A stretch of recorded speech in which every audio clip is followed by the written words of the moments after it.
Hi folks, Mike Butler here. As some of our regular listeners may or may not be aware, we record our podcast about a month and a half ahead of time.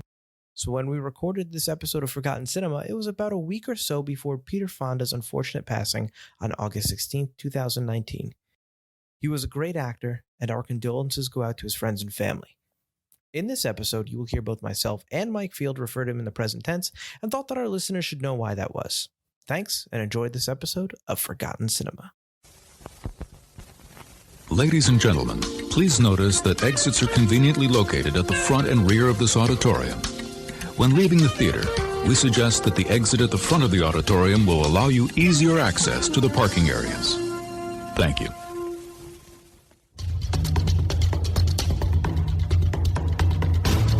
Can't really excuse other stuff just because, well, they tried. Listen, man, I really like this film. I think it's the last great swashbuckling film. By argue, the best filmmaker of our generation. And then they like it and they tell their friends and it kind of balloons from there. But when you're... Free plugs during the show? Video game. It's probably true. Hello, I'm Mike Field. And I'm Mike Butler. And you're listening to the Forgotten Cinema Podcast, where each episode we highlight a film that, for a variety of reasons, was forgotten by audiences. Whether it's because a more popular movie was released at the same time, or the movie simply didn't catch on with the audience in its initial run. We'll discuss what we love about the movie, or perhaps don't love about it, and decide whether the movie is worth a revisit, which we usually say it is. If you enjoy our podcast, please feel free to rate, review, and subscribe on Apple Podcasts or wherever you're listening to this podcast right now. So let's start with the show. That's my new thing. What's going on? Nothing. That's cool. Nothing. Just sit back, enjoy my coffee, getting ready to talk about some Westerns. That's right. Or just one Western. This is also our first user submitted or listener submitted. Oh, right. episode. Right. So we are doing the 2007 Western 3:10 to Yuma, which is a remake of the 1957 Western of the same name. And this was suggested to us by Mike's mommy. Aw, thanks, Mom. I suggested 3:10 to Yuma because it is one of my favorite Western movies. And it ranks up there, in my opinion, with The Searchers and The Sons of Katie Elder, if you're into Western movies. And I think that's why people don't go see them anymore, is because they're too young to remember the old movies. They haven't watched them.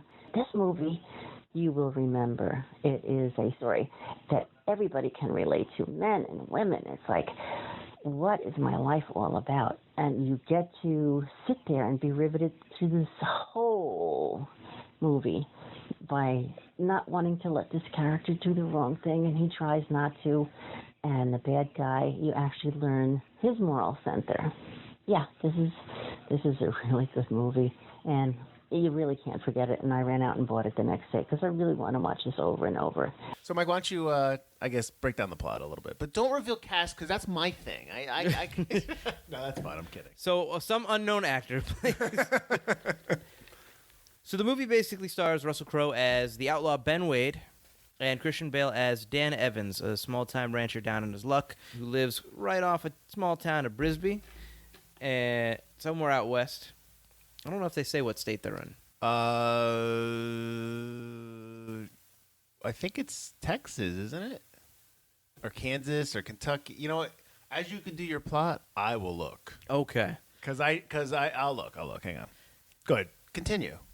So Dan Evans, a small-time rancher, down on his luck. His son, William Evans, played by Logan Lerman, kind of looks down on him. And he's got another small son, and his wife, Annie, played by Gretchen Mol, kind of live a tough life. And one day, while trying to rustle cattle, Dan Evans kind of finds himself witnessing one of Ben Wade's attacks on the Pinkerton group and an armored car. We are in the great state of Arizona. Ooh, okay, Arizona. So in Arizona... We suck. Christian Bale is able to point the Pinkertons toward where Ben Wade left for, which was the nearby town of Brisbane. Dan Evans also goes to Brisbane to try to convince a rich landowner who kind of owns some of Dan's property to let him have a little bit more time to, work out the season, to get his cattle going, and to help improve his ranch. I don't know if he owns his property. I think he owes the guy money. He just owes the guy. Okay, he owes the guy money. He borrowed money from him, and then, he has a stream that has obviously to make all of his water comes into his property, to Evan's property, to make all of his land bountiful. Yeah, so this rich guy's not letting this rich water guy into shut his the thing. dammed off the stream because Yeah. he's like, water starts on my place, something like that. So as Dan is in a fit of rage going to go after the rich landowner because he can't get what he wants, he ends up meeting Ben Wade again and is kind of instrumental in distracting Ben Wade enough for the Pinkerton group to arrest him. At that point, the Pinkerton group has a plan to bring Ben Wade to another nearby town, or not too nearby, to Contention, Arizona, where he will take the 310 train to Yuma prison. But the Pinkerton group needs more men to come with them because they're afraid of Ben's outlaw group, led by his second-in-command now, Charlie Prince, played by Ben Foster.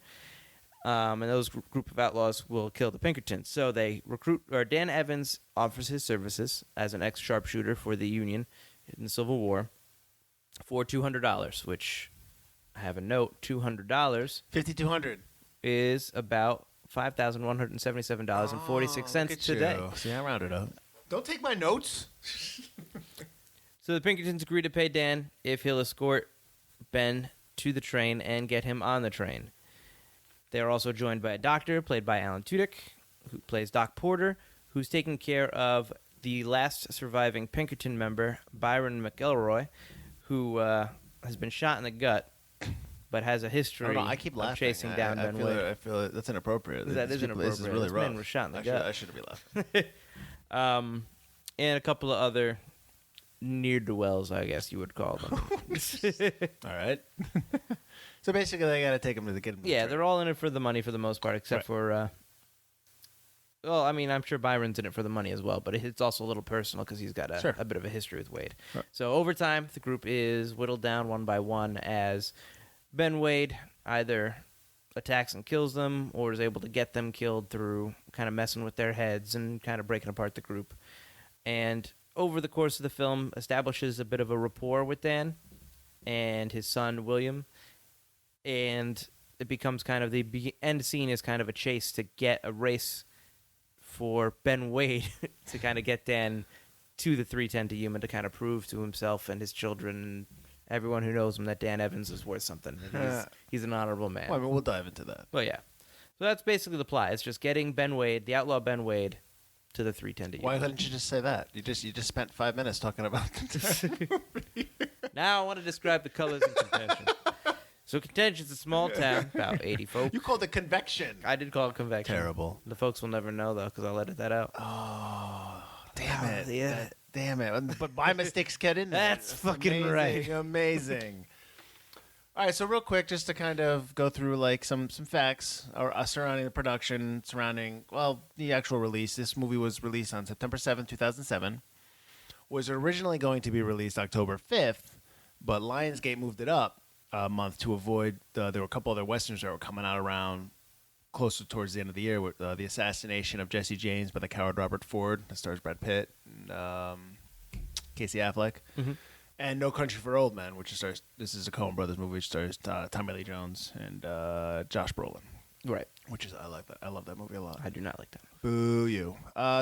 So that was, its original release was October 5th, moved up to September 7th. So it released up against The Brothers Solomon. Do you remember that? Shoot 'em Up. I like Shoot 'em Up. It's really off the wall, but I like Shoot 'em Up. That's actually a good one for us. Which one's Brother Solomon? Brothers Solomon is with Will Forte. It's a comedy. It's really forgettable. Oh, okay. So that was its competition.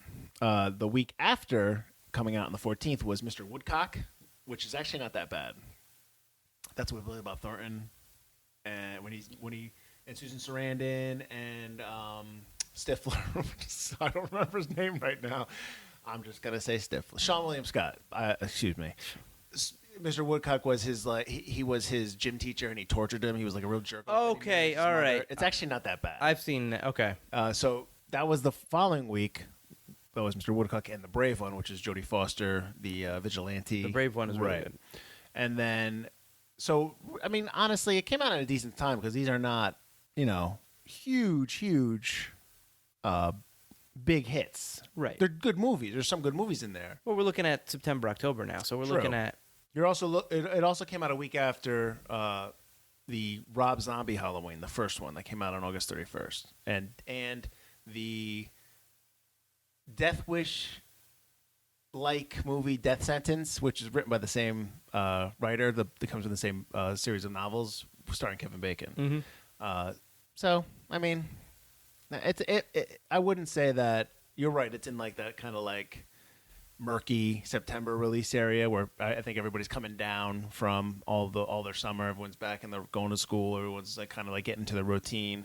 I think it's very easy for movies to get lost there because people are trying to get into their kids and school routine and everything. Just I think it's they're less likely to have seen it. But it's also So it won its first week. It was it made $14 million its opening weekend. It beat out Halloween, which was in its second week. But then the following week, it lost out to The Brave One. So it kind of had 1 week where its opening week it did, number one. But then after that, it went down. Mm-hmm.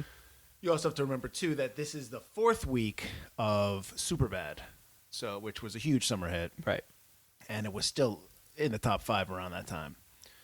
This movie also had, I don't know why I have this around here, but this movie also had a sneak peek a week before it released on the 2nd.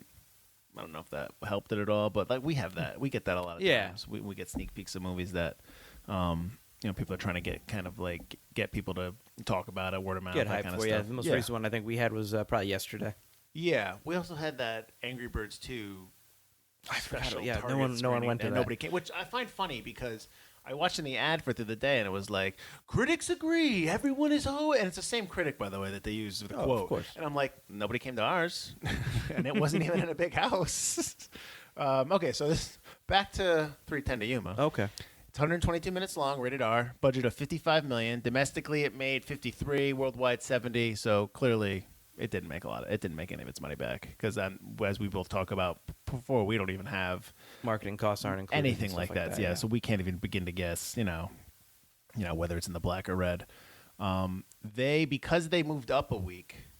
They missed how you release a movie, like movies will come out like at TIFF, Toronto International Film Festival, right. Like when you kind of like have that platform, like because TIFF is like one of the first fall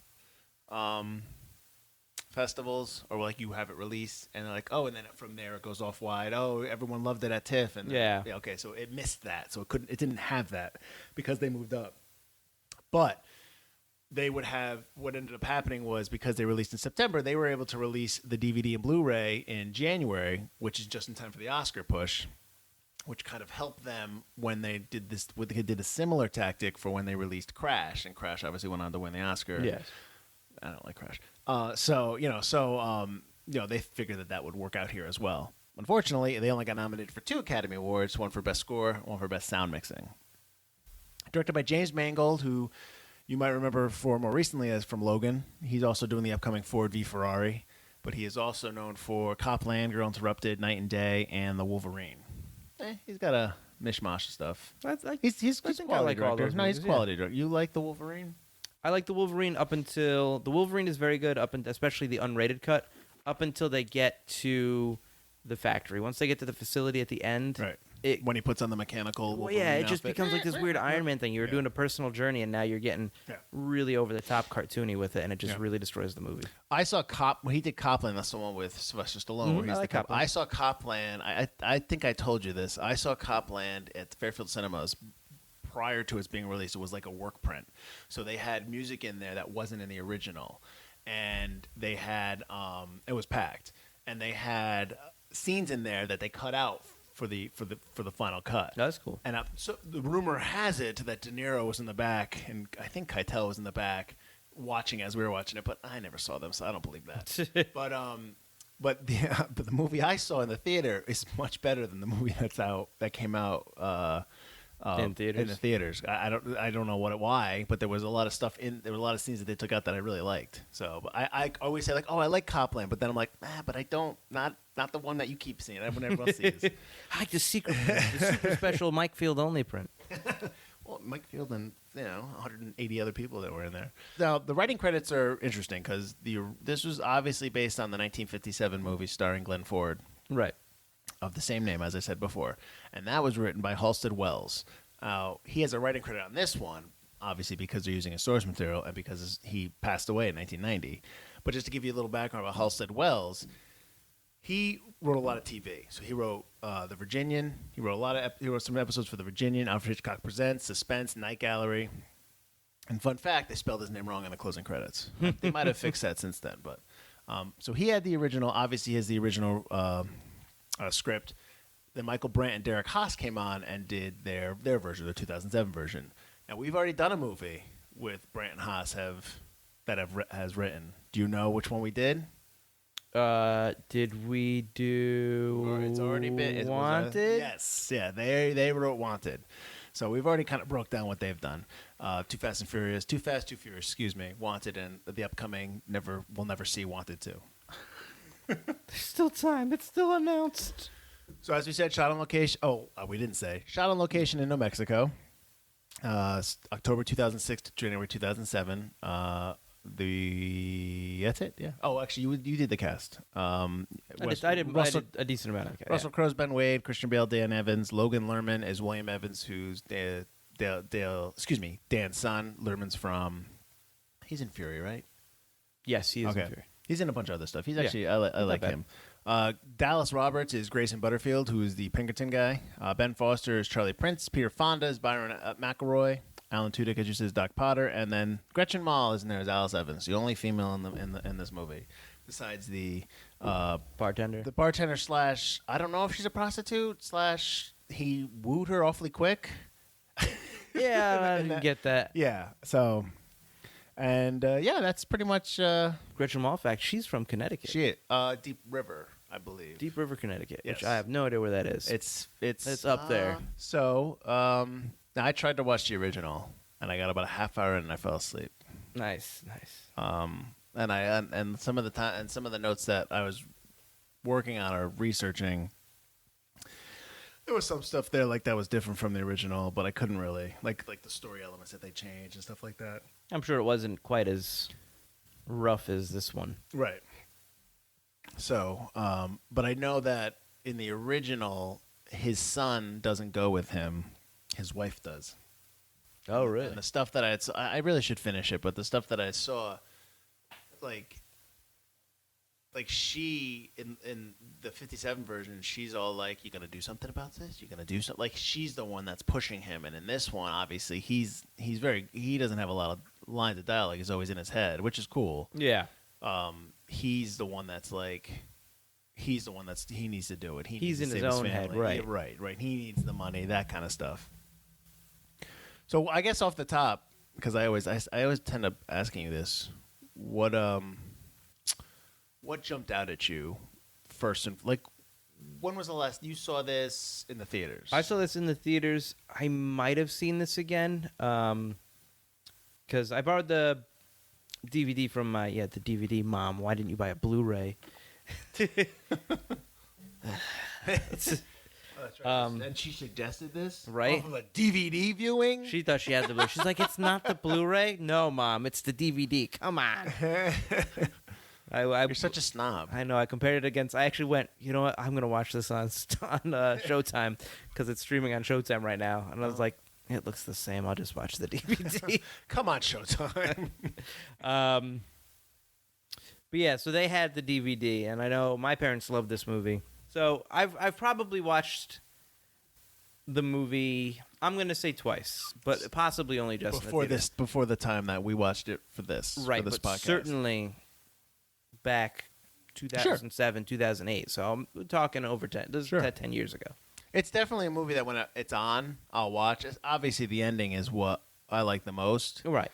I'm trying to remember if there was things in there that popped out at me that didn't pop, because when we watch it for our episodes, I'm watching it with a more, I guess, a filmmaker's eye. I'm paying attention to a lot of stuff. I'm not just kind of just watching.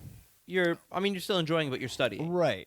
So I'm trying to figure if there's stuff that popped out, and one of the things that popped out to me in this rewatch was that, when we first meet Ben Wade, which everybody calls him by his full name. I got 5 guns on you, Ben Wade. Well, because he's a legendary figure. Yeah, Ben Wade.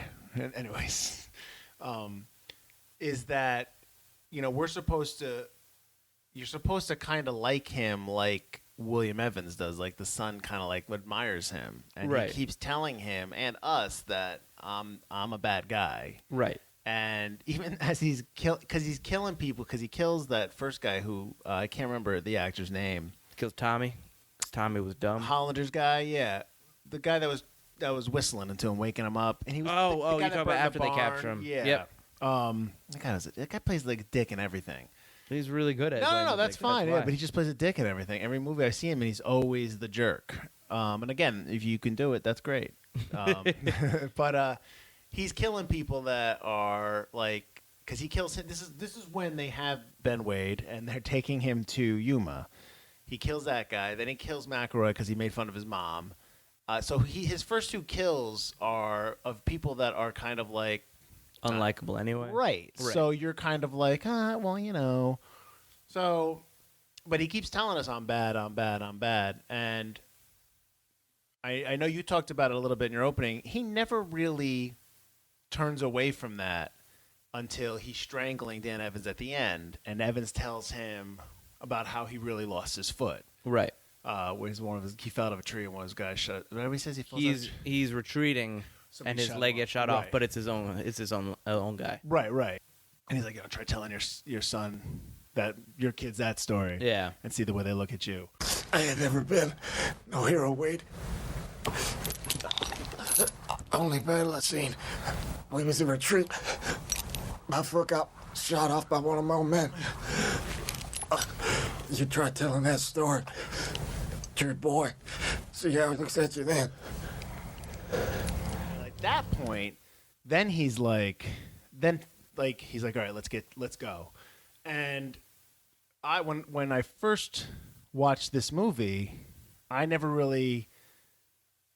You kind of watch it with William's eyes because you're kind of like he's an anti-hero and you're kind of like you're rooting for him, but he's a bad guy, but he's a nice guy, he's likable, all that. Oh, I'm talking about Ben Wade. Right. Well, you always want to root for the outlaw in a Western for the most part. And then when he's going to strangle Dan, because he gets shot and he's like, I'm tired of doing this. And then but then throughout the movie, he's always telling you, I'm not the guy you want I'm a bad guy. Right. He's very honest about that. Right. I mean, the beginning of the movie, he kind of shows his character. At the beginning of the movie, one of his guys is charged with go check the carriage from when they robbed the Pinkerton. You're carriage. talking about Darden.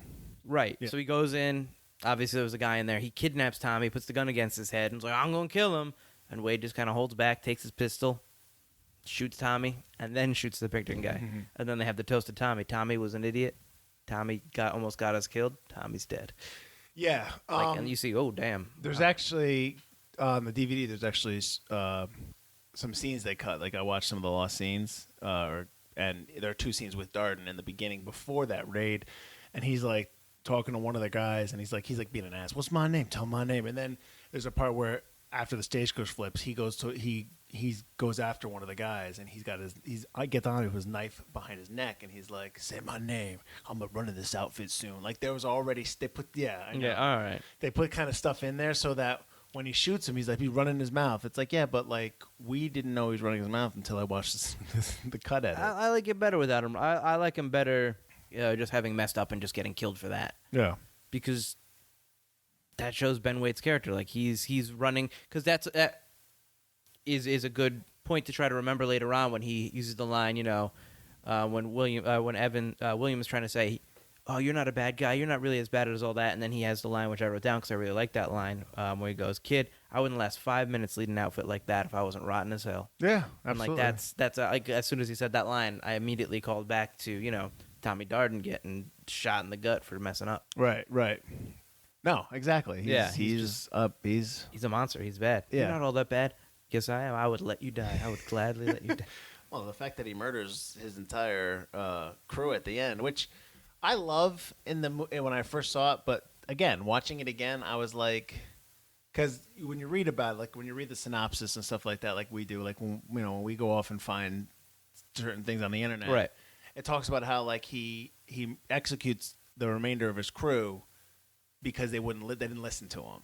But it's like he didn't really tell them. Like when Dan's like, he's like, oh, you got me on the train, Dan. And then he's like, oh, and then they shoot him, and it's like, I don't think the reasoning for him to execute them was because they didn't listen to him as what I read. No, absolutely not. I think the reason he did is because he liked Dan, and it was a decent thing that he did, and that's why he killed him. Well, and, what's up? Go ahead. Well, also, Yeah, which you might have said or been, they all touched his gun, that's true. Well, and he makes it known pretty early on. His gun is cursed. Yeah. Every man who touches it dies. that's true. That's true. And they all pass it. That's what I love about. I didn't notice the first time I watched it. This scene, at the beginning, his gun is passed to him, so it passes through 2 people. Yep. At the end, it passes to 3 people. That's the entirety of the rest of his gang. So when it comes to shooting him, he shoots every person that had held his gun. That's true. That's a good point. I also was going to say that the opening of the movie, I thought, foreshadows the ending of the movie, where he's sketching that buzzard, and he's just there by himself sketching the buzzard, alone, quiet, contemplative, probably enjoying that moment.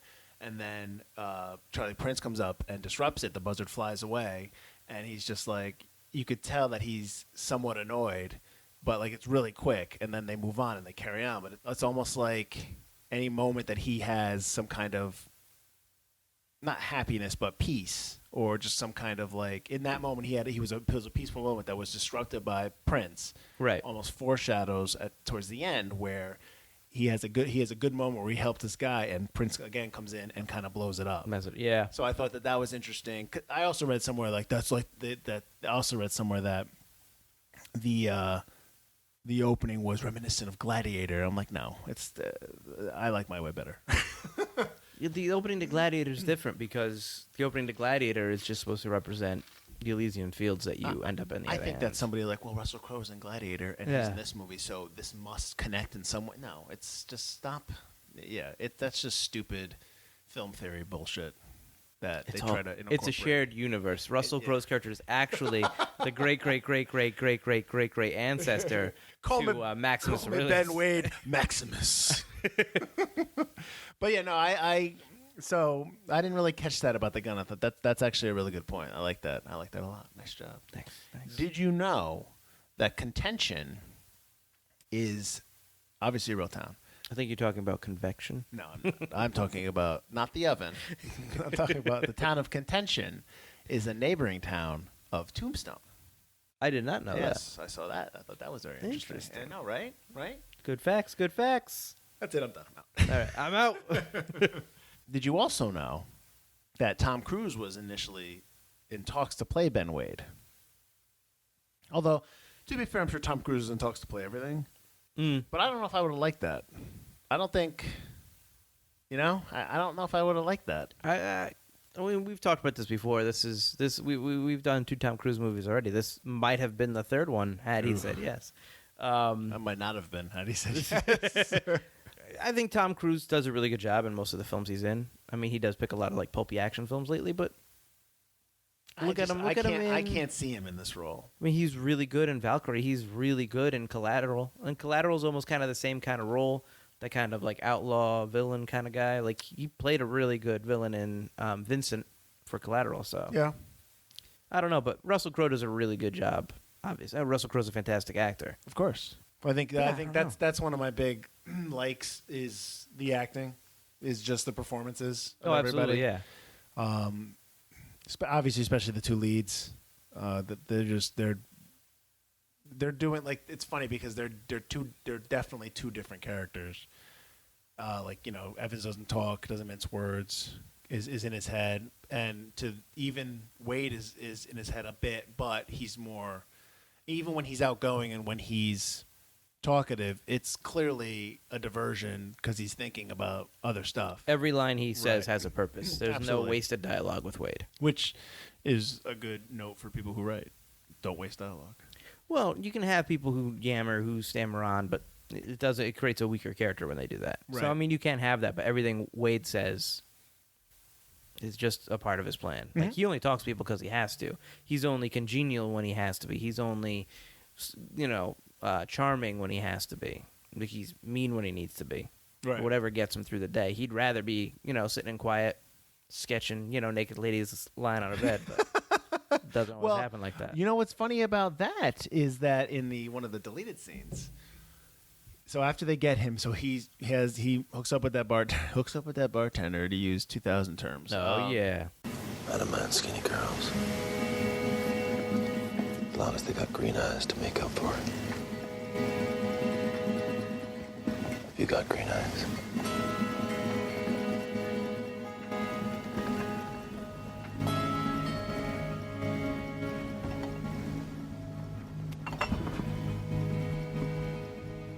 That's all right. I don't have to be green. Sketches her, and then he tells her, like, hey, why don't you come down with me to Mexico? I'm not wanted. You know, they pay a lot of money for a white woman who sings, all that kind of stuff. Yep. And she's like, she dismisses it. And then when they get him, they bring him downstairs, they put him in the coach. And so in the deleted scene, she appears on the other side of the coach in the window, and she says, were you serious about going to Mexico? And he was like, no. Like, he just straight up says, Oh, no. really? Yeah, exactly. So I was like, interesting. See, even then he was BSing her. See, they should have added that line because I would have. I don't know. Maybe I could see them cutting it for time, and I can also see them cutting it because It changes up his character a little bit. Right. They makes him less likable. want you to kind of be like William and like him, Okay. kind of thing. Yeah. Speaking of William, he is a real jerk to his dad. Like, That's my out the movie. Like this, I know that's it's my fun. third note is that he's an asshole to his dad. You got your gun on him better than you could. It's like, Jesus, kid, relax. He's real such an ass. But I mean, it makes sense. He's a teenager, so you know he thinks he can do better than his father. He's probably I guess embarrassed, but I guess embarrassed. Father has no we never even talked about. We did it briefly, but he lost his leg, Right. So he doesn't have a leg. He's hobbling around. I'm sure that's offensive to William in some way. Well, I think it just adds to the weakness of his father. Right, The burning of the right. barn at the beginning of the film. Everything he does is weak to William. Right. But I think that's one of the overall themes of this movie is it's stories about a father and a son. Mhm. You know what I mean? That's really what it's about. At Dan Evans' part, his core is just about doing something right by his son. But because in that you talk about a line you like, the line I like, when Gretchen Mol, his wife Alice, is asking him, why are you doing this? And he's like, I'm just tired. I'm tired of the way the boys look at me. I'm tired of the way you don't. Right. Like that. I like that line. Like That is a good line. I enjoyed that. The reason why he's doing it is for, I don't want to say pride, but to show his kids that, this is what a good man is, and and you do what you say, and you don't, that can take care of him. That's Right. stuff. And he does end up taking care of him because at the end, when he says, I get into that train, I want you to give my wife $1,000, and I don't want Hollander to, ever set foot on my land again, and like to let the water flow and all that stuff. Yeah. Butterfield's like, I can make that happen, and I'm thinking, how? But Pinkertons do whatever the hell they Pinks, want for the most that's what they part. call 'em. Yeah. Was there supposed to be a show about them, or is it out? Was there supposed to be a TV show called The Pinkertons, or is it out? Or Oh, I'm not sure. Pinkertons appear in a lot of media Pinkertons, but they're always the bad guy. because the Pinkertons were bad guys. I know, but not in this one. Not in this one. This is- well, this you is- got one Pinkerton that was. Who? The guy at the tunnels. He was a Pinkerton, or he just knew him. Oh, I felt like he was a fellow Pinkerton that was at the tunnels, and instead of that guy's mind trying to get him Right. back from him. I don't know. Oh, maybe. I didn't catch it with Luke Evans. Luke Evans cameo. Yeah. Luke Evans, is that right? Is that his name? That's- Not Luke Evans. No, it's I didn't write it down because I There's too couldn't many remember his Lukes. name. There's too many Lukes. Luke Wilson, Damn. the Luke Wilson's character. Yeah, the tunnels. Luke Evans probably would have been better. No, I'm going to say Luke Evans. So Luke Wilson cameo, did you catch that? I did catch that. With the yellowest of yellow teeth. Well, they all had a little bit of yellow teeth, Right. but obviously probably not as yellow as they would have really been back then.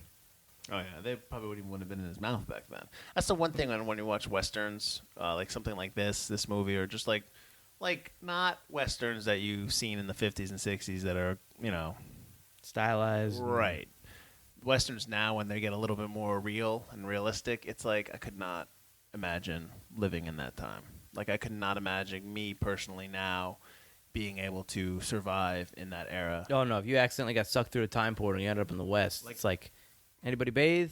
Anybody brush your teeth? Yeah, I don't know. I mean, I'd like to think I'm a good guy, but I think back then I might have killed people back then. I don't know. It's a tough time. What's an outlaw got to do to get a goddamn toothbrush around here?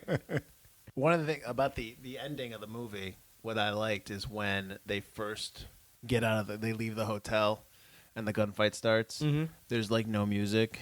I know the music kind of kicks on when he says "let's go" when after and they start making actual the run. chase The begins, music kicks on, yeah. But before that, there's no music. I actually like that. There's a movie called Open Range with Kevin Costner and Robert Duvall. That's a really good movie, right? And at the end of that movie, they have the huge gunfight, and there's no music, and it's awesome. It's just the sound of them shotguns firing, people diving. It's really good. I like that in this one. I mean, that being said, I do like the music at the end. So when they're the score is very good. Right, it doesn't take it over, but I do enjoy when they don't use it because I just think that, like kind of like in Heat, at the end in Heat when they're have the gunfight in the middle of the street and there's nothing, it's just the gunfire. That's great. Absolutely, it adds to the serious, adds to the drama, to the moment. I think so. Yeah, I think people just not confident in that. Maybe use music and to try to kind of hide that, and it's like don't. Show it, do it as right. is. You also use music to show emotion in the moment too, and maybe you're so conflicted. Do you want to do like heroic music, or do you want to do, music that's like it's just better to do no music and let the audience decide what they should feel during the scene? Yeah. What else you got for me? Or for us, I should say, not for me. For us, I want to talk about how Ben Foster always plays. He's a fantastic actor who always plays this smarmy, weird bad guy, or always plays a bad guy. Well, he's really good. This is a really good role that for him in this, like Charlie Prince, right? But I would question why he's in Warcraft. Because he thought it was going to be a big money making next Lord of the Rings, probably. It's big money maker in China. In China, yeah. Aren't they doing a sequel? They are. I don't even have to ask that. They are. Are they? They are. I think they are. Yeah. But I like Ben Foster, but he does play, a certain style. I mean, maybe that's because he's typecast. Maybe that's what casting directors are putting him in. He essentially just plays crazy bad guys. I group him with Giovanni Ribisi in terms of how they're cast. I have not watched Sneaky Pete, so I do not know anything about how he is in Sneaky Pete. I'm talking about Giovanni Ribisi, and I like him as an actor, but he's always in roles that are just kind of like off kilter a little. Right. I'm curious to see him in like not just a hero role, but just kind of like I don't know normal what kind guy of role. I don't want to say normal because that's not. I don't want to say that. I want to say like this is going to be a way off example, but like the movie The Family Stone, the father's played by Craig T. Nelson. Mm-hmm. Okay, like that kind of role. I would have loved to see like Harrison Ford do, like a role where he's not the lead. He's like kind of like just the father figure, just kind of like he's part of the cast. He's he's not like Indiana Jones. He's not like Han Solo. He's like I think he would be good in something like that. But then I remember reading an article where he's like, well, I can't do more roles like that because I'm a big time movie star, and that's all they'll see is me in that big time movie star. I disagree with that. But he did Mosquito Coast. Yeah, I know, but that was in the '80s. I'm talking about now. He was already pretty big by then. Yeah, but Mosquito Coast is also, it's Mosquito Coast is his movie. It's him. And that's River true. Phoenix. He's the one that made it. Yeah.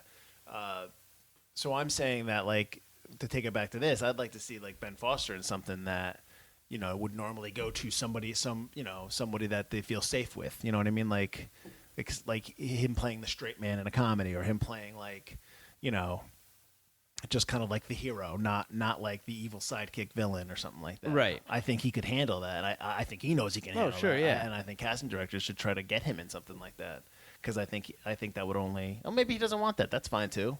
Maybe he enjoys these roles. That's fine too.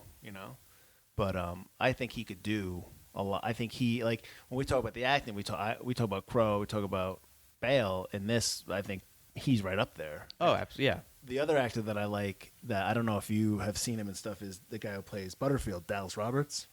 I didn't recognize him, but he was in the stupid bowler hat and the mustache. So, well, I'll tell you right now, the original Butterfield in the '57 movie is this really portly fellow. I can see that. They called him Butterfield. Come on. He was in Dallas Buyers Club. He played Sam Phillips in Walk the Line, where he tells that story to Joaquin Phoenix was playing Johnny Cash about I need that one song. Okay, You're laying on the tracks. He gives him that story. He's in The Gray. He's in My Friend Dahmer. He doesn't play Dahmer. He plays his brother, I believe, or his friend or something like that. He was also in this TV show called Rubicon, which was on AMC, which was only one season because they canceled it. But it was about analysts in New York City where they were part of this CIA analyst group. They're all secretive, and they would just break codes and stuff like that, and just kind of like, just that's what it was called. Right. He wasn't the lead in that, James Badge Dale in it, but anything Dallas Roberts is in, he's really, really good, and he's not in enough stuff. And I've always said that some of the scripts that I've written, because my buddy and Adrian and I really like Dallas Roberts, that a lot of times we see him in a lot of the roles. Like I kind of like, I want him to get a break, like where he's more mainstream, people know who he is. He's really, really good. So if you ever catch Rubicon, it's only one episode, one season, so it's kind of like you might get into it and then you're like, fuck, it's just over. So, but I love him in Walk the Line. He's really good and he's only in it for 10 minutes. Right. And he delivers like the best line in the movie, I think. Well, one of the best lines in that movie, which I just said. Yeah.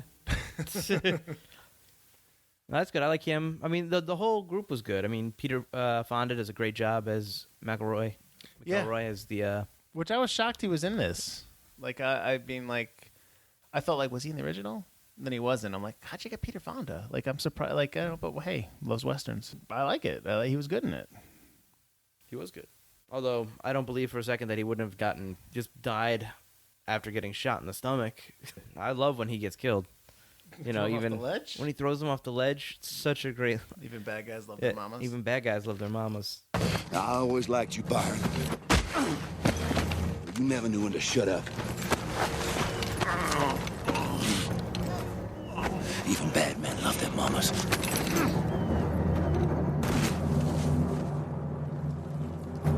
It's just like, bad men love their mamas. And he just goes, woof. They don't even check to make sure he's alive. They're just like, he's dead. He's got it. They don't look over the ledge or nothing. I also love Alan Tudyk's character. Alan Tudyk is great. He's a great character actor. I really like him. Yep. And he does a really good job as the doctor. I love when they bring Byron into his doctor's office, and he's looking around. It's just pig fetuses and horse diagrams. Like, what kind of doctor are you? And he goes, it's great to have a patient who I can have a conversation with. And he smiles at him. I thought that was great. And then he gets shot in the back. Did you see when I swung that shovel? What else jumped out? The exploding horse. I thought was when gross. they shot the... I forgot about that. That's all special effects. But I like that they shoot the thing and then you actually see the pieces of the horse. It's like, oh. I was like, oh, gross. Usually when something like that blows up, you don't see the chunks coming out. And there you did. I'm like, oh, gross. Come on. I got another money thing for you. Ooh, hit me. So the Pinkerton wage was $18 a day. They make a note of it. They're paid $18 a day not to be late. Is $465.97 per day. Nice. In today's money. Not bad. That's not... I know. I'd be a Pinkerton. Right? But they're bad, though, so...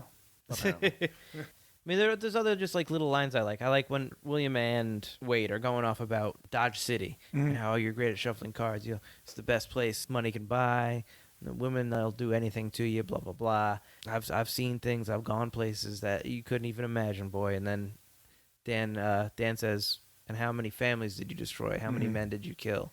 And he just looks there straight in the eye and just says, quite a few. Like he just furthers like he just admits that he's not a good person. Oh, he's not. I don't think he's embarrassed by it or ashamed of it. I should say. I think he's just. It's a matter of fact. It's the way the world works, and that's what he is. I also like in there because he says like women will do a lot to you, and Doc Potter's like also give you a lot. They'll give you a lot too, or something like that. Yeah. Also, it's really uncomfortable when he's trying to seduce Dan's wife and the. Yeah, I didn't get if she was receptive to that either. I couldn't gauge whether she liked it or she didn't like it, whether she was uncomfortable. I don't know. I couldn't gauge Alice's character completely. We only see her for the opening. We don't spend a lot of time with her. Yeah. Was she embarrassed by Dan? Did she? He does. Like I said, he has that line where he's like, "The way you don't look at me," that kind of thing. I'm tired, Alice. I am tired of watching watching my boys go hungry. I'm tired of the way that they look at me. I'm tired of the way that you don't. I've been standing on one leg for 3 damn years, waiting for God to do me a favor. And he ain't listening. So does she not love him? Does she love him? Does she want to move? The whole fact that they moved out there because their youngest son has tuberculosis and they needed a dry climate, but she's all like, let's just leave. And it's like, so where are you going to go? Like, I couldn't, like I said, couldn't gauge her motivation. Right. So maybe she was interested in going with Ben Wade. That's what it made it seem like. Like she was, like that's how embarrassed. Like Dan's not wrong. He's not just seeing things himself. She is a little embarrassed by him. He comes off as really weak at the beginning. He comes off pathetic. He like does. He's not like, I think he's not stubborn. Like he says, I'm not stubborn. Right. But you tired? No. I might not keep. I didn't get coffee. Well, that's your fault. I stayed up till 4 o'clock in the morning watching 310. That's your fault. You don't plan out your day. You don't plan out your week, my man. Listen, everyone makes fun of me. Well, not everyone. You make fun of me for not being able to get through a sitting. I did not get through this movie in one sitting. Field watch, 2 sittings. Listen, I got a lot of shit to do. Listen, I'm here. I'm recording. I'm ready to go. Yeah, but you're yawning. I'm sorry. I would have bought you a coffee. You know, that's your fault. The sound you see now is me strangling Mike. No, I'm kidding. So I lost I don't know where I was talking about now because of your damn yawning. Should have just kept on fucking talking. He's not pathetic. He's not stubborn. Right. Okay, yeah. So like he says, I'm not stubborn, but like he is so because he doesn't feel the need to clarify his intentions. I think because he's quiet, because he's in his own head, as we said. I'm talking about Dan Evans. No, I'm yawning. Yeah, that might give me that I think that it comes off like as pathetic. Like when Hollander tells him, sometimes a man has to know that he's. I can't remember the line where he's like, a man sometimes has to know he's not as strong or as weak. You know what I mean? Or can't.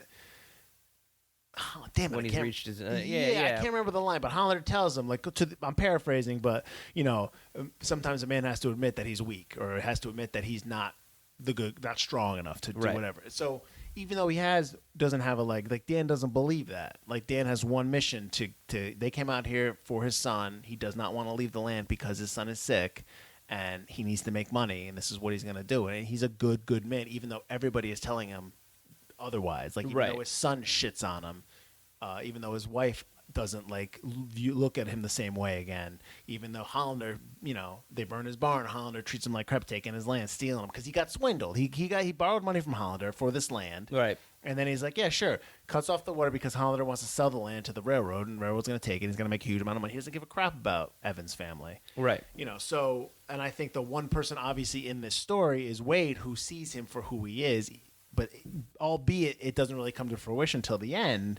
But Wade understands him more than everyone else, and it's too bad that obviously it's too bad that Evans dies at the end, but it's too bad that we don't get to see any kind of resolution between Alice, his wife's perception of her husband. You know what I mean? We do get it with the son, but we don't get it with the wife, and it's just that's something that's kind of like.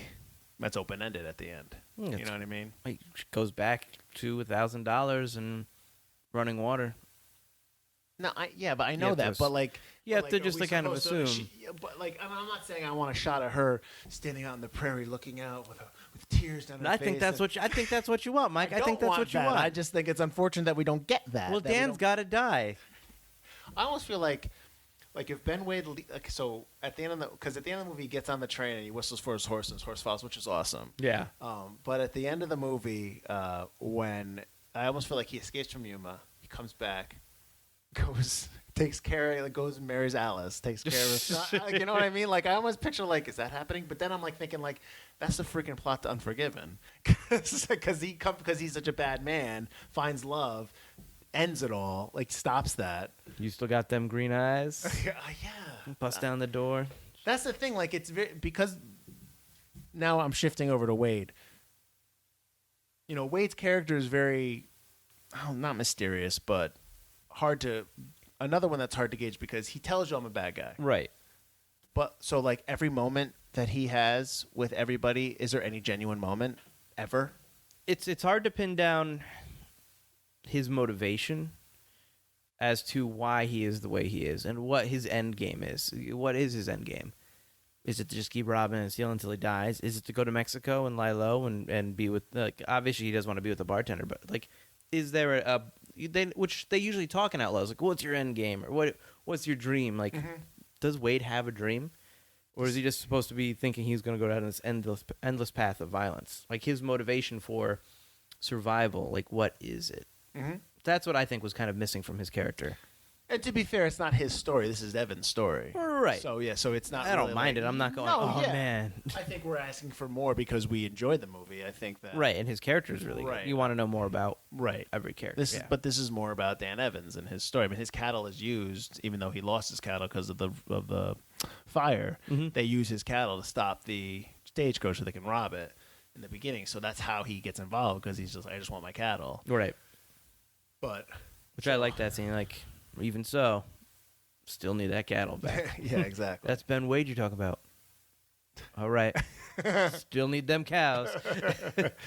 But I mean, again, I think that's you almost, like, in that scene, you almost see Wade, like, respect that, like, you know, he doesn't fear him. He just, you know, he wants the cattle. That's right. it. You know what I mean? Like, I think that's great. I think so. Clearly, we both like this movie. Yeah. Did you have anything else? I mean, I really don't have a lot because it just... I don't have a lot of notes, too. I noticed. I looked at your page. I was like, that's not a lot of notes. No. Don't. I know I have two. I have. If you're not, for people who aren't seeing this, I have a notepad next to me that I wrote down. We're watching stuff, but I also write out a bunch of stuff. But yeah, no, because I'm watching the movie. I'm just watching it. I'm just like, oh, yeah, wait a minute. I should write that down. But I mean, I've seen it enough times where I can remember certain things. I can sit here with you for another hour and probably tell you what I want the sequel to be. Well, I think I just told you. I want Unforgiven. But, like, the story is about, real quick, again, I've said it already, it's about her father and son. It's about Dan Evans. It's his character. It's almost like him showing everybody else that he is a good man, and there are very few, like, good men. And just to kind of relate, to show that, like, when Wade is telling him what Butterfield's going to do, in terms of Butterfield's he's going to think about it, then he's got a family, he's going to come up here, and, like, they keep going back and forth, and Butterfield comes up, and he's like, listen, you don't have to do this. It's like, oh, you know, like, but, like, even Butterfield, who throughout the movie is supposed to be, wants to put Wade on that train, even he cracks, and even the only person that doesn't is Dan Evans, who says, no, we're doing this. I said I'm going to do this. You're going to pay me. Yep. I think that's, you know, that shows you that even though he's doing it for money, but it's for his family, he's one of the last few good men at this time. Right. I feel like even if Butterfield said no, he would still have gotten. Oh, absolutely. Him on the train. He would have said, like, yeah. Well, one way or another, you're still on that train. Yeah, and I think I think even when Butterfield, even in the movie when he says, you know, then all these people, what they die for, Doc Potter, what they die for. Yeah. And he says to him, you know, in that moment, I think Butterfield's like, damn, this, you know, it's almost like, God, this guy's a good, yeah, anything you want, I can make that happen, like that kind of thing. Get him on that train. Right. Yeah. That's what I like about Butterfield too. Yeah. Is like he's not the typical like boss who hires you out and then ends up running for cover right at the end. Right.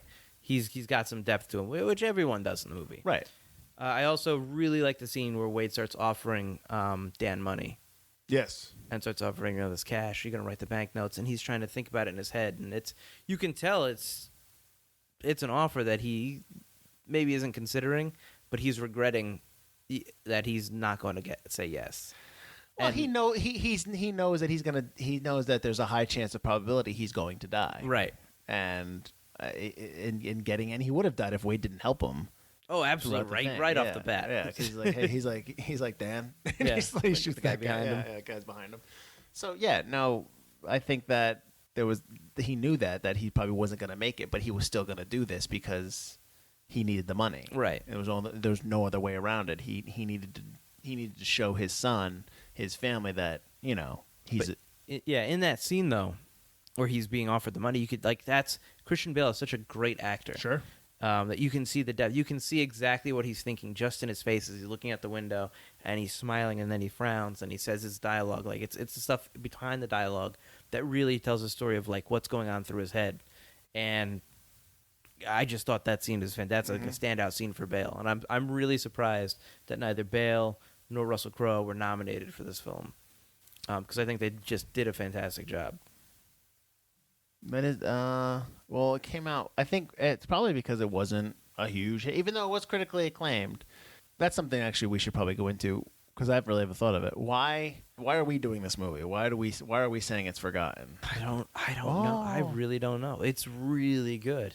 But I think westerns as a whole come out, they do well, and then they're forgotten about nowadays. They're not the cinema classics that they once were back, in the 30s, 40s, and 50s. They're not the movie that audiences are coming out in droves to see. It's your grandfather's genre, essentially. People want to see superheroes. They want to see contemporary things. They want to see futuristic things. Historical fiction, there's not a lot of room for it, I think, in terms of the mainstream audience anymore. A lot of it is, if it's going to be historical, it's going to be historical fantasy. It's going to be like Lord of the Rings. It's going to be Game of Thrones. Something like the Wild West just doesn't interest people anymore. And for what reason, I don't know. Well, give me an example of, I can't even think of that. Well, I was trying to think of westerns that are recent. Like Bone Tomahawk came to mind. Bone Tomahawk. Oh, but Open Range isn't too old. No. It's about as old as this. Right. Magnificent Seven. I mean, that had a great cast, and even that's not as good as 310. Right. But it was decent, and even that kind of like came out, did well the first week, and then kind of dropped off the radar. No one talks about it anymore. I mean, it's on every time it's on TV all the time. Right. This movie, and so I'll watch it, and I'm wondering if a lot of other people watch it. I'm wondering if it's because it's a remake. I'm wondering how many people really remember it being a remake. True. I mean, within the target audience that you want. Like a movie like Unforgiven was wildly popular, but that's because Clint Eastwood was in it. Right. Coming back to a genre that he had left. Right, and because Gene Hackman is phenomenal in this movie, as is Clint Eastwood. I think that's probably why that movie's so popular. But yeah, I can understand a movie like this. Just to go back to why they weren't nominated, so I will give you the nominees for Best Actor in a Leading Role for that year. Okay. So this would be the 2008 Oscars for the 2007 year of movies. Right. So you had Daniel Day-Lewis in There Will Be Blood, who won. George Clooney for Michael Clayton. Johnny Depp for Sweeney Todd and the Demon Barber of Fleet Street. Tommy Lee Jones for In the Valley of Elah. And Viggo Mortensen for Eastern Promises. Now, I will tell you that I will say that I bet you that Bale and Crowe probably split their vote. Because what are you putting them up for? You have to put you have to put Bale up for the lead. Right. Or you have to put both up for supporting. Okay. And Okay. I could see you could take out Johnny Depp there. For actor in a supporting role, you have Javier Bardem for No Country for Old Men, who won. Casey Affleck for the assassination of Jesse James by the coward Robert Ford, which we talked about. Mm-hmm. Philip Seymour Hoffman for Charlie Wilson's War. He should have won. Hal Holbrook for Into the Wild, and Tom Wilkinson for Michael Clayton. Yeah, that's kind of that's tough. Michael Clayton's awesome. Michael Clayton is really good. It's actually on our list. Right, it is. I think I put Charlie Wilson's War on this list just because I want to talk about it. But anyways, but yeah. So I mean, you're always up against stiff competition. I think the idea is that who's the lead, who's the supporting. We can sit here and tell you that Christian Bale is Dan Evans is the lead character. He's certainly not the supporting. No, but you can say that there's two leads. you have to remember Oscars it's political. Right. You know what I mean? It's not about the movie. Who's It's the about, best, right. Exactly. It's about, what made the bigger impact sometimes. Like Johnny Depp getting nominated for Sweeney Todd. I don't see that, but that might. He's really good. He's really good in Sweeney Todd, but that's more like I can see him being nominated because the Globes splits up comedy. Sure. From that, I could see that being more because it's a comedy musical, Right. than being a serious drama. So again, you think just to bring it back to 310, Right. that the genre played a big part in why. I think the genre. I think you're right, but also the fact that it was in September, the fact that it didn't make a lot of money. Where would you put it? I mean, No. maybe you could have put it in December. You should have. You could have, but You're not putting it in the summer. But again, they were like I said, they moved up a month to move away from the other two westerns. Maybe like you said, not putting it at TIFF, the Toronto Film Festival. That probably hurt. Probably didn't help. But they were trying to follow the path that they did with Crash, and that won the Oscar. This is not the same movie. As No, Crash, so absolutely not. That's the problem. You're gambling with these things when you're in this absolutely, executive in a studio. You're trying to just figure out the best thing possible. It's still a great movie. No, even if it didn't get nominated or awards, it's still a really good movie. So, Bravo. So you say you would recommend a rewatch? Of this one? Oh yeah, absolutely. I mean, if you like westerns, you'll love that. I mean, if someone said like, "Hey, man, I want to just watch westerns, all week long. Can you give me a bunch of?" That'd be one of them. I'd do that. I'd do Open Range, Unforgiven, which if they hadn't seen, I'd even do Bone Tomahawk. I like that movie. I like Bone Tomahawk, rough. but I feel like It's rough. yeah, there's some people who aren't gonna want that in their. Well, they're not westerns. gonna like the violence. Yeah. Yeah, but that ain't me. I mean, I prefer a grittier western than the stylized western. I prefer the more modern ones to the classics for the most part because they gloss over things. They glorify hunting Native Americans usually. course. It's some of that kind of like. Well, they had that in kind of 310. things. They talk about. They don't glorify it. They but don't bring- glorify it, yeah. but you got they talk about the Apaches, Yeah. but they're not like going to hunt the Reds and stuff like Of that. course Which is not. just you watch that in those movies and you're just like, ugh, come on. Well, that's a time. I understand that's of the time. Yeah, it's of the time, and you don't want to ignore that. Like we've talked about before, you don't want to ignore that stuff because that happened by pretending that by whitewashing that bad word choice by trying to wipe away all the bad stuff that was in the past that you saw in movies, like whether it's stereotypical, bad language, whatever. Right. Like you're telling people that that never happened, but it did happen, and they should be embarrassed by it, and they should understand like that's not right, and you don't say that, and Sure. So yeah, no, I hear you. That's what some of the more modern westerns will Of course tackle a lot better, I think.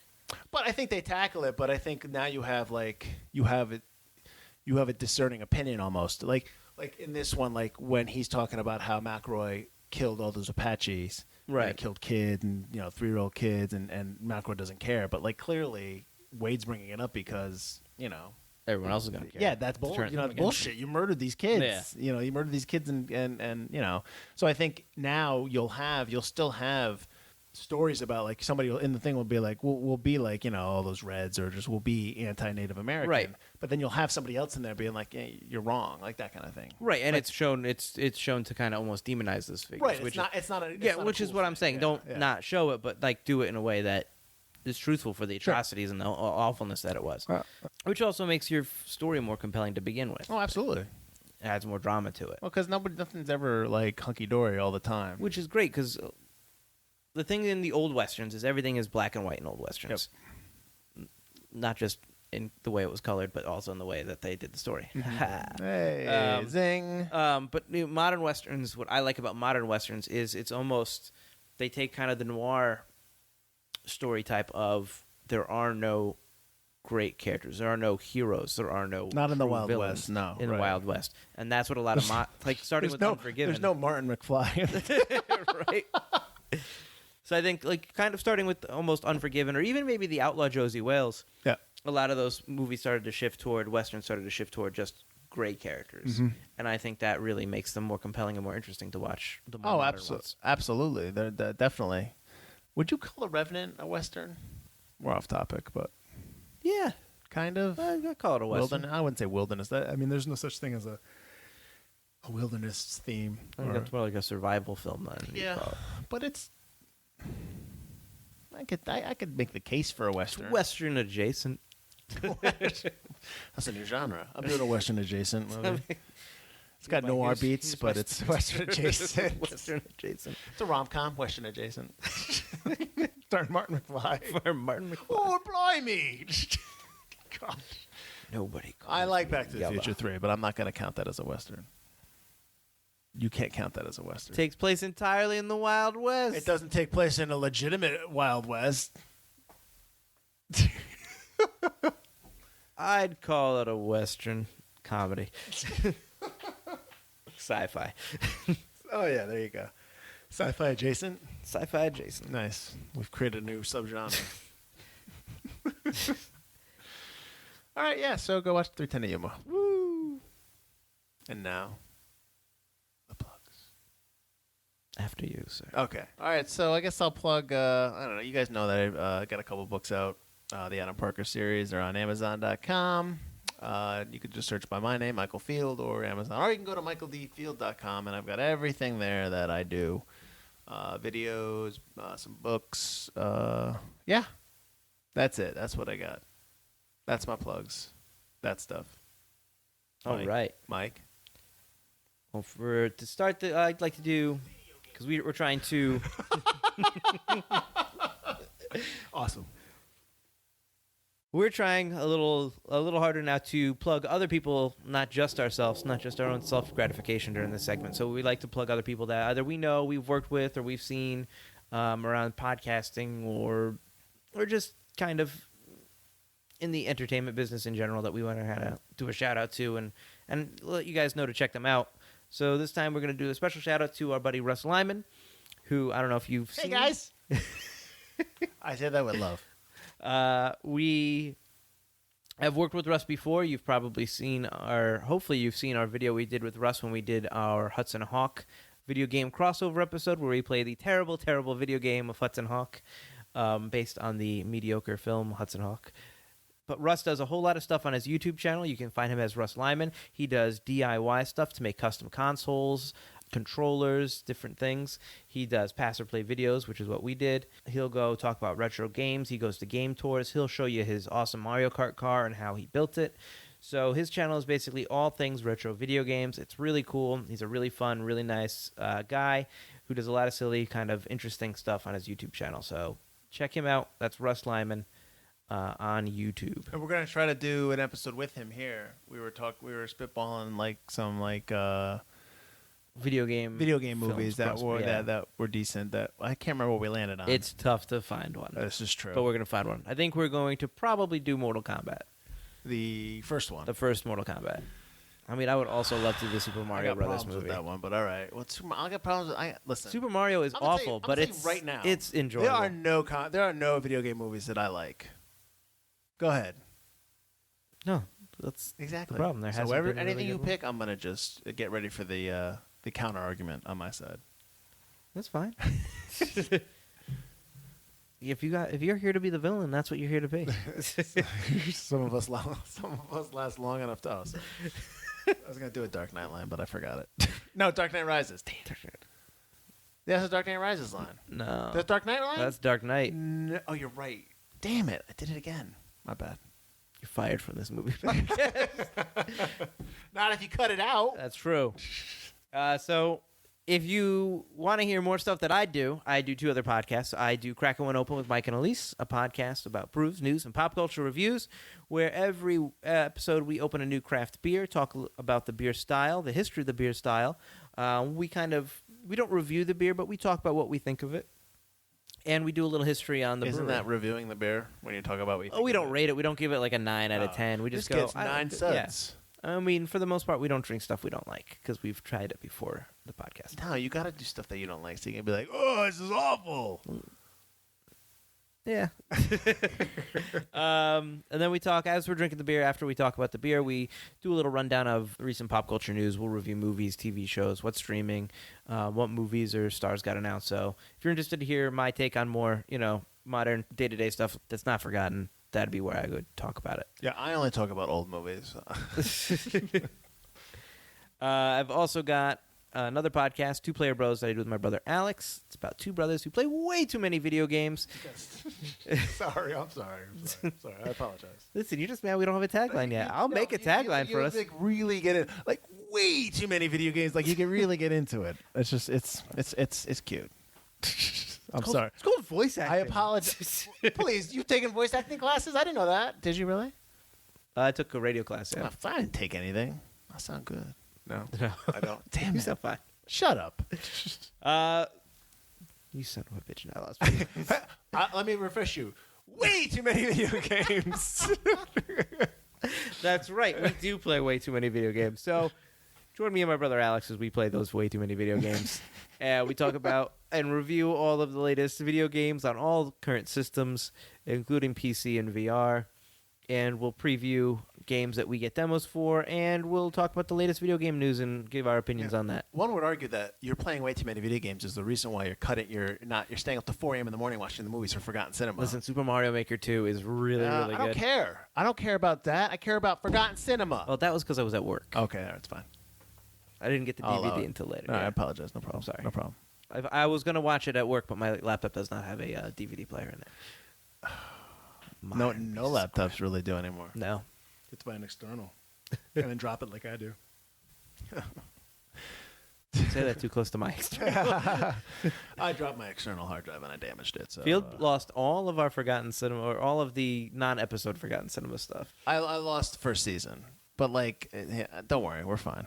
I mean, I just have to redo a lot of stuff, which sucks, but it's fine. So there's been a lot of rambling this episode, So but listen, if you like this podcast... So on our page, the Patreon, to buy me a new external.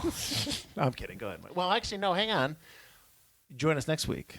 Yes, that's what well, you were going straight to the other thing. I was going to do like and subscribe, and then I was going to do it. You know what? I apologize. Go ahead. So, if you like to hear me and Mike ramble and argue and bicker, please like, rate, review, subscribe to our podcast wherever you're listening to this podcast. Please share it. That's the most important things. Tell your friends, tell your neighbors, tell your families. Shout it on the rooftops.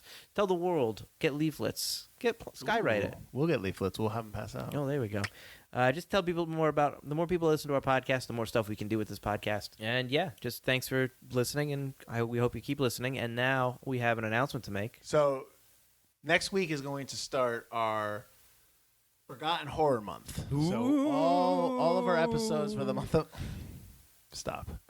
You were supposed to give me space for a sound effect. Okay, wait, hang on. All right. Go ahead. Here's your space for the sound effect. Oh, that's really well. That's great. That's great. That's like that sound effect I added in there. And I can't wait to see what you put in there. But anyways, next month next week is going to start a full month of horror movies. Each week we're going to basically break down a horror movie. We've already picked them out. Should I just say what they are? Yeah, I would say what they are. Okay, so next week we're actually going to do Near Dark, which is a vampire movie from the 80s. Mm-hmm. We are also the following week we'll be doing 1408, starring John Cusack and Sam Jackson. Monster House, which is a comedy. Oh no, I'm sorry, which is a kids movie, kids animated movie. We wanted to do one other kids one, and I like Monster House, so I suggested Monster House.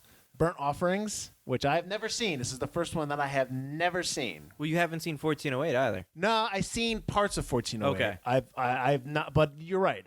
But Burnt Offerings, I actually never heard of. I'm really excited because that'll be the first. That'll be the first one that we're watching, that we're going to review, that I have never seen. It'll be the first one I've seen for the first time. I think there's only 2 movies on the entire list that we've done of movies for Forgotten Cinema that Field has not seen yet. Yeah. So I'm excited for that. So that's Burnt Offerings. It'll be that week. And then the final week, we're going to do the remake of Fright Night, starring Colin Farrell. So, yeah. So that's our Forgotten Horror Month. I guess this is the big announcement. You'll start seeing some posts about it. And, once I fix my hard drive. And But, yeah, no. So we're excited because this is kind of our first... Themed. Yeah, we're going to try to do more we want to do more stuff that's a little bit more, I guess, themed, as Mike said, but just... So if you have any forgotten Christmas movies that are decent... Yes, or throw them holiday our way, movies. 'cause we Holiday can't- movies, Mike. Or holiday movies. What do you mean? We can't think of ones. It's tough to think of good holiday movies. Well, it's tough to think That of are holiday movies forgotten. Yes, that's true. Join us next week for the beginning of our Forgotten Horror Month of horror movies. So, yeah, we're excited about that.